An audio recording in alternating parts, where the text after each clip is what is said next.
कक्षा 12वीं की स्टूडेंट फाइनली आपका यहाँ वैसे हिंदी का प्री बोर्ड परीक्षा 2025 के पेपर लेके आ चुके हैं। आप लोग बहुत सारे यहाँ पर कमेंट आए थे कि हिंदी पेपर लाओ, तो फाइनली आपका पेपर आ चुका है। और साथ ही इस वीडियो में आपका यहाँ पर फुल सॉल्यूशन सहित यहाँ पर हिंदी पेपर कराया जाएगा। ठीक है, इस वीडियो को आपको यहाँ पर अच्छे से याद करना है। साथ ही इस वीडियो को आप यहाँ पर लाइक कर लीजिए, चैनल को सब्सक्राइब कर लीजिए और इस वीडियो को आपको अपने यहाँ पर दोस्तों तक भी शेयर कर देना है। ठीक है, तो स्टूडेंट आप यहाँ पढ़ सकते हैं प्री बोर्ड परीक्षा 2025 कक्षा 12वीं विषय हिंदी। पूर्णांक आपका 80 नंबर का रहेगा। समय आपका यहाँ पर 3 घंटा रहेगा। ठीक है, और निर्देश आता सही प्रश्न अनिवार्य। फिर आपका दूसरा आता प्रत्येक प्रश्न के लिए आवंटित अंक उसके सम्मुख अंकित है।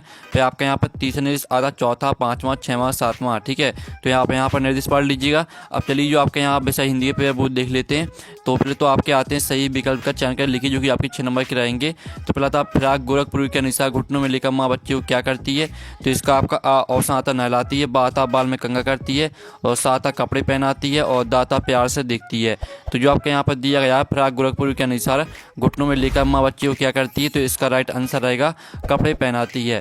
ठीक है, आपका सा करेक्ट आंसर हो जाएगा कपड़े पहनाती है। फिर आपका यहाँ पर दूसरा आता है, तो दूसरा देख लीजिए कौन सा रस हमारे मन में उत्साह का संचार करता है। तो इसका आपका ऑप्शन आता वीर, और बा आता आपका शांत, और सा आता आपका हास्य, दाता रौद्र। तो यहाँ पर कौन सा रस हमारे मन में उत्साह का संचार करता है, तो दूसरे का आपका करेक्ट आंसर आ हो जाएगा वीर। ठीक है, वीर रस हमारे मन में उत्साह का संचार करता है। ठीक है, तो वीर आपका यहाँ पर करेक्ट आंसर रहेगा। फिर आप यहाँ पर देख लीजिए तीसरा आता भक्तिन पाठ के रचनाकार हैं। तो भक्तिन पाठ के रचनाकार हैं आपके महादेव वर्मा। ठीक है, महादेव वर्मा आपका यहाँ पर राइट आंसर रहेगा। फिर आपका यहाँ पर चौथा आता अपने मरे बिना स्वर्ग नहीं देखता का अर्थ है। तो यहाँ पर अपने मरे बिना स्वर्ग नहीं देखता का जो अर्थ है वो आपका करेक्ट आंसर आ हो जाएगा। ठीक है, स्वयं प्रयत्न करने पर ही काम बनता है, ये आपका यहाँ पर राइट आंसर रहेगा। फिर आपका पांचवा आता है मराठी भाषा में लिखी जूझ कहानी का हिंदी अनुवाद किसने किया। ठीक है, तो इसका आपका यहाँ पर आता आ ऑप्शन मनोहर श्याम जोशी ने, और बा आता आपका ओम थानवी ने, और साथ केशव प्रथम वीर ने, और दाता एन फ्रैंक ने। ठीक है, तो आपका यहाँ पर जो करेक्ट आंसर रहेगा पाँचवें का वो आपका सा करेक्ट आंसर हो जाएगा केशव प्रथम वीर ने। फिर आपका छठवां आता रेडियो नाटक में निम्न में से क्या अनिवार्य है। तो आपका यहाँ पर जो छठवीं का करेक्ट आंसर रहेगा, तो स्टूडेंट आपका छठवीं का सा करेक्ट आंसर हो जाएगा संवाद। ठीक है, संवाद आपका यहाँ पर राइट आंसर रहेगा। तो इस तरह से जो आपके यहाँ पर सही विकल्प वो कंप्लीट हो जाते हैं। आपने अच्छे से यहाँ पर याद कर लिए होंगे। अब आते हैं आपके यहाँ पर रिक्त स्थान की पूर्ति कर लिखी जो कि आपके 6 नंबर के रहेंगे। तो पहला आता लीपा हुआ चौका अभी डॉट डॉट पड़ा है। तो यहाँ पर ठीक है, लीपा हुआ चौका अभी आपका गीला पड़ा है। ठीक है, गीला आपका राइट आंसर रहेगा। फिर आपका यहाँ पर दूसरा आता ठीक है, तो दूसरा देख लीजिए जिन छंदों में वर्णों की गणना की जाती है वे दोनों छंद कहलाते हैं। तो यहाँ पर जिन छंदों में वर्णों की गणना की जाती है वे आपके वार्णिक छंद कहलाते हैं। ठीक है, वार्णिक आपका राइट आंसर रहेगा। फिर आपका आता तीसरा देख लेते हैं जिसमें आप यहाँ पर थे पहलवान की ढोलक पाठ की विधा डॉट डॉट है। तो यहाँ पहलवान की ढोलक पाठ की विधा है आपकी क्या, तो आपके यहाँ पर कहानी है। ठीक है, कहानी आपका राइट आंसर रहेगा। फिर आपका चौथा आता हालदार साहब अब भी नहीं समझ पाए वाक्य में भी डॉट डॉट शब्द है। तो आपका चौथे का आंसर निपात हो जाएगा। फिर आपका जो पांचवा आता लेखक आनंद यादव की माँ धूप में डोडो थाप रही थी। तो यहाँ पर लेखक आनंद यादव की माँ धूप में कंडे थाप रही थी। कंडे आपका राइट आंसर रहेगा। ठीक है, पाँचवीं का। फिर छठवां आता मुद्रण की शुरुआत डॉट डॉट में हुई। तो मुद्रण की शुरुआत आपके यहाँ पर चीन में हुई। ठीक है, चीन आपका राइट आंसर रहेगा। तो इस तरह से जो आपके रिक्त स्थान वो कंप्लीट हो जाते हैं। ठीक है, आप प्रश्न आपका 3 आता निम्नलिखित कथनों की समझ सत्य असत्य लिखिए। तो आप यहाँ पर देख लीजिए आपका पहला आता मधुशाला बच्चन की प्रसिद्ध कृति है। तो आपका पहला यहाँ पर सत्य रहेगा। फिर दूसरा आता संदेह अलंकार के प्रयोग से अंत तक संशय बना रहता है। तो दूसरा भी सत्य रहेगा। फिर तीसरा आता लुट्टन बचपन में गाय चराता था। तो आपका यह भी सत्य रहेगा। चौथा आता कल अच्छा भैंस बराबर का अर्थ साचर होना है। तो आपका यह असत्य हो जाएगा। और पाँचवा आता जूझ कहानी गोदान उपन्यास का अंश है। तो जो आपका पाँचवा रहेगा वो आपका असत्य रहेगा। ठीक है, छठवां आता कहानी का नाट्य रूपांतरण असंभव है। तो आपका 6वां असत्य रहेगा। ठीक है, इस तरह से आपके यहाँ पर सत्य असत्य हो जाते हैं। तो पहला आपका सत्य रहेगा। ठीक है, दूसरा भी सत्य रहेगा, तीसरा भी सत्य है, चौथा आपका असत्य रहेगा, पाँचवां असत्य रहेगा और 6वां असत्य। तो इस तरह से आपके सत्य असत्य भी हो जाते हैं।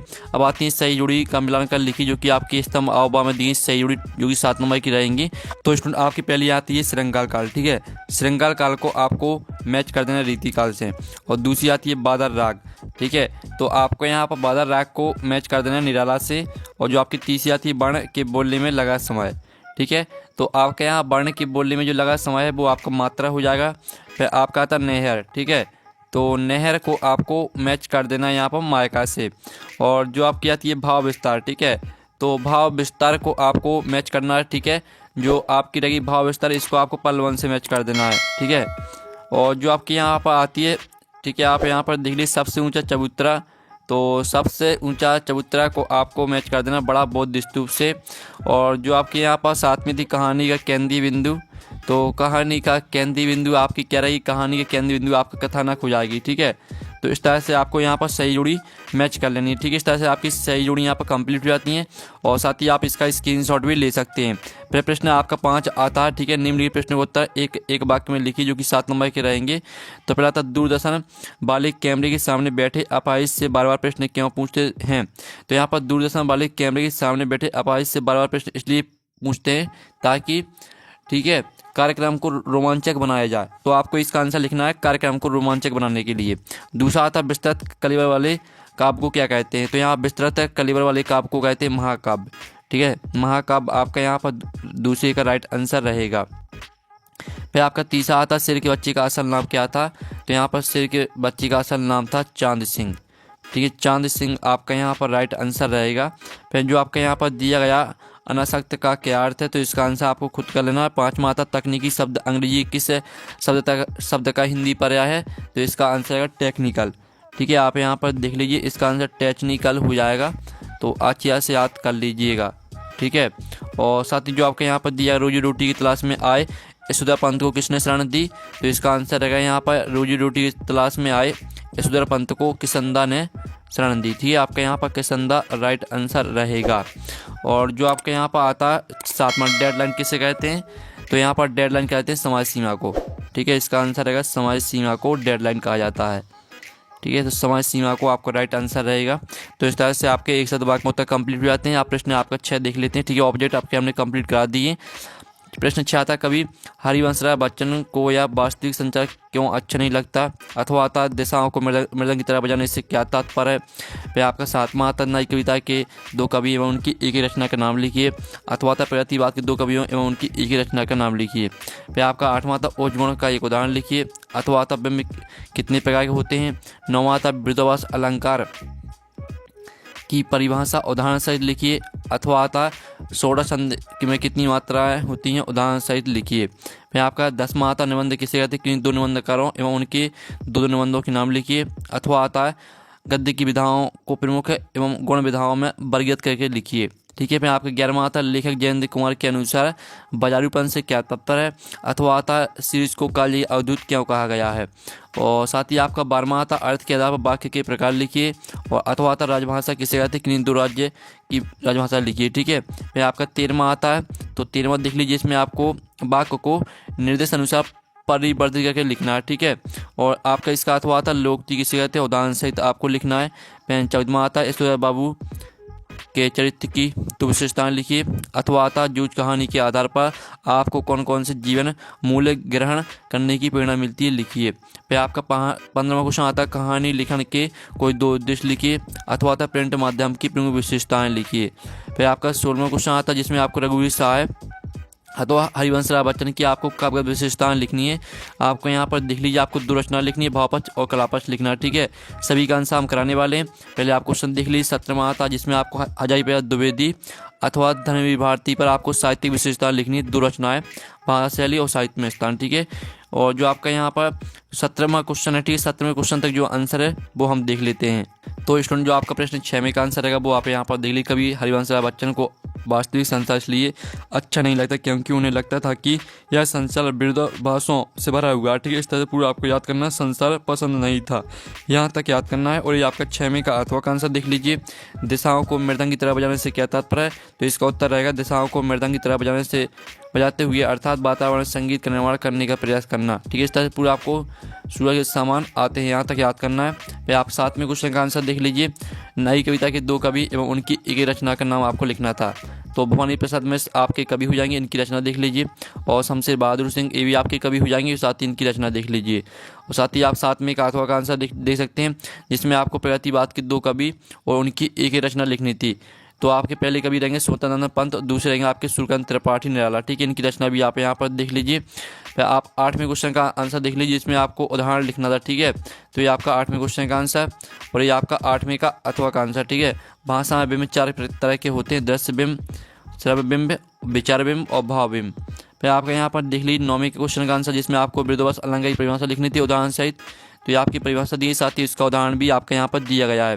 और आप यहाँ पर 9वें का अथवा का आंसर देख लीजिए, जिसमें आपको षोडश छंद की मात्राएं लिखनी थी और साथ ही इसका उदाहरण भी लिखना था। ठीक है, तो ये आपका 9वें का अथवा का आंसर हो जाता है।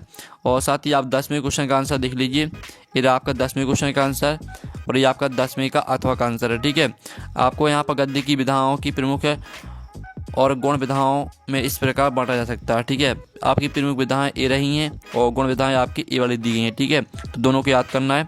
फिर आप यहाँ पर 11वें क्वेश्चन का आंसर देख लीजिएगा। ठीक है, बाजार का जादू चढ़ने पर मनुष्य बाजार की आकर्षक वस्तुओं की मोह जाल में फंस जाता है। इस तरह से पूरा आपको खरीद लेता है, यहाँ तक याद करना है। साथ ही आप यहाँ पर 11वें का अथवा का आंसर भी देख सकते हैं। फिर आप यहाँ 12वें क्वेश्चन का आंसर देख लीजिए, अर्थ के आधार पर वाक्य के 8 भेद होते हैं। ठीक है, ये आपका 12वें क्वेश्चन का आंसर रहेगा। और साथ ही आप यहाँ पर देख लीजिए, ये आपका 12वें का अथवा का आंसर। ठीक है, और साथ ही आप यहाँ पर देख लीजिए, जो आपका 13वां क्वेश्चन है उसको हमने छोड़ दिया है। आप यहाँ पर 13वें का अथवा का आंसर देख सकते हैं। लोकोक्ति आपको किसे कहते हैं और लोकोक्ति का आपको उदाहरण लिखना था। ठीक है, तो ये आपके यहाँ पर लोकोक्ति की परिभाषा दी गई, साथ ही इसका उदाहरण भी आपको यहाँ पर 2 उदाहरण दिए हैं, तो यहाँ से एक उदाहरण याद करना है।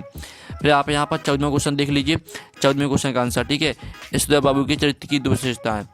ठीक है, आडंबरहीनता और आपकी सहृदयता, ये आपकी यहाँ पर 2 विशेषताएं दी गई हैं। साथ ही आप 14वें का अथवा का आंसर देख लीजिए। ठीक है, और ये आपका 15वें क्वेश्चन का आंसर, जिसमें आप यहाँ पर कहानी लेखन के 2 प्रमुख उद्देश्य आपके दिए गए हैं। ठीक है, ये आपका 15वें क्वेश्चन का आंसर और ये आपका 15वें के अथवा का आंसर प्रिंट माध्यम की विशेषताएं। और साथ ही आपका 16वें क्वेश्चन का आंसर, जिसमें आपको हरिवंश राय बच्चन की आपको काव्यगत विशेषताएं लिखनी थी। ठीक है, आपको 2 रचना लिखनी थी, भावपक्ष के लापक्ष, तो आप यहाँ पर याद कर सकते हैं। और ये आपका 17वें क्वेश्चन का आंसर, ये आपकी हजारी प्रसाद द्विवेदी की आपकी 2 रचना दी भाषा शैली साहित्य में स्थान। ठीक है, तो इसका भी आप यहाँ पे स्क्रीनशॉट ले लीजिए। तो इस तरह से आपका 7वें क्वेश्चन तक जो आंसर है वो कंप्लीट हो जाते हैं। अब स्टूडेंट आपके 18वें क्वेश्चन आता है। ठीक है, सार संप्रेषण की 3 विशेषता लिखिए, अथवा था संगीत कक्षा में प्रवेश हेतु एक विज्ञापन बनाकर लिखिए। फिर आपका 19वें क्वेश्चन आता है, जो कि आपका गद्यांश यानी काव्यांश से दिया गया है। इसके आपके 3 प्रश्न आते हैं, तीनों प्रश्न के आंसर आपको इसी गद्यांश से मिल जाएंगे। ठीक है, और इसका आपका अथवा आता है, जो कि आपका काव्यांश से दिया गया है। ठीक है, इसके 3 प्रश्न आते हैं, इन तीनों प्रश्न का आंसर आपको इसी ठीक है काव्यांश से मिल जाएंगे। और साथ ही आप यहाँ पर देख लीजिए, आपके यहाँ पर काव्यांश। ठीक है, इस तरह से आपके यहाँ पर गद्यांश तो हो जाता है। और फिर आपका यहाँ पर 20वां प्रश्न आता है, जो कि आपका काव्यांश से दिया गया है। ठीक है, दूध कहो, अवधूत कहो, राजपूत कहो, जौलाहा कहो, कहो। ठीक है, इसकी आपको संदर्भ प्रसंग सहित व्याख्या लिखनी है और इसका अथवा भी देख लीजिए आप। ठीक है, फिर 21वां क्वेश्चन भी आप यहाँ पर देख सकते हैं, जो कि आपका गद्यांश से दिया गया है, तो इसकी भी आपको संदर्भ प्रसंग सहित व्याख्या लिखनी है। फिर आपका 22वां प्रश्न आता है।